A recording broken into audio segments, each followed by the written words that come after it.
We just concluded a hearing on school safety, and we all saw the images coming out of Georgia where we had a school shooting. We all remember Texas and Columbine and Parkland, Florida, and all of them are tragic, but the most heart-wrenching for me was Sandy Hook. And we all know as parents, as members of our community, just how terrifying those incidences were, and how just absolutely tragic, horrific, and nightmarish they would be if they came to our communities, whether it's my communities of Allentown, Salisbury, or Emmaus, or frankly, anywhere in Pennsylvania. And it is our commitment to make sure that our schools are as safe as possible. Just a couple of weeks ago, after the most recent shooting in Georgia, there was an uptick in reports about threats of school violence.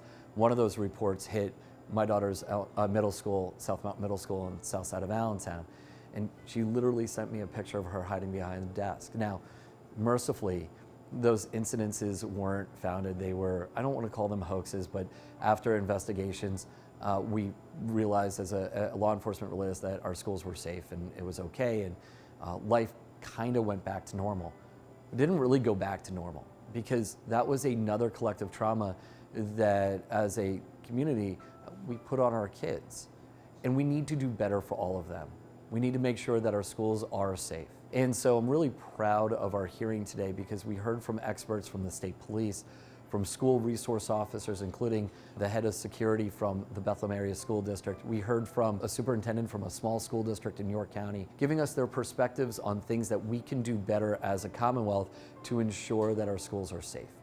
This is some of the most important policy work that the Education Committee has taken on. And when we heard from the Sandy Hook promise about things that we could do to reduce school suicides and reduce incidences of bullying and training that we can provide teachers and students, but also parents on safe uses of social media, we got a lot of information today. It's going to take us a minute or two to digest it. But what we do know unequivocally is that we need more resources, more dollars in our schools to ensure their safety, whether that's better locks on doors, more metal detectors in our schools, something that, although controversial, I strongly support, whether that means more school resource officers or more school psychologists and more school counselors. All of that matters. We also need to do a better job of coordinating those resources so that everybody is on the same page, that we're sharing best practices across lines to ensure that we're using those dollars as effectively as possible.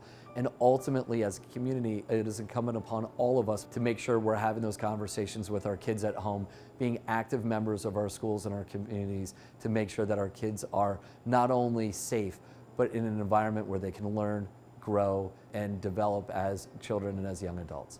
I'm really excited of the work that we do. It is my commitment to everybody, not only as chair of the House Education Committee, but also as a parent in the Allentown School District, to make sure that all of our kids are able to learn and are able to be safe.